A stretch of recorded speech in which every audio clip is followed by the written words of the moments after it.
Virus എന്ന വാക്കിൻ്റെ അർത്ഥം വിഷം. ജീവനുള്ള വസ്തുക്കളിൽ മാത്രം ജീവിക്കുന്ന ഒരു വസ്തുവാണ് വൈറസ്.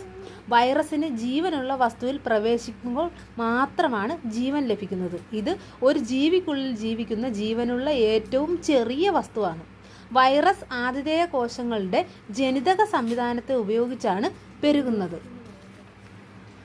വൈറസ് കണ്ടുപിടിച്ച ശാസ്ത്രജ്ഞനാണ് ദിമിത്രി ഇവാനോസ്കി.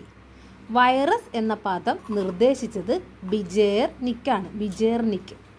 വൈറസിനെ പരൽ രൂപത്തിലേക്ക് മാറ്റിയെടുത്ത ശാസ്ത്രജ്ഞനാണ് സ്റ്റാൻലി. വൈറസിൽ കാണപ്പെടുന്ന മാംസ്യാവരണമാണ് ക്യാപ്സിഡ്. ഭൂമിയിലെ ഏറ്റവും വലിയ വൈറസാണ് പൻഡോറ വൈറസ്. മാംസ്യാവരണമില്ലാത്ത കാണപ്പെടുന്ന RNA വൈറസുകളാണ് വൈറോയിഡുകൾ.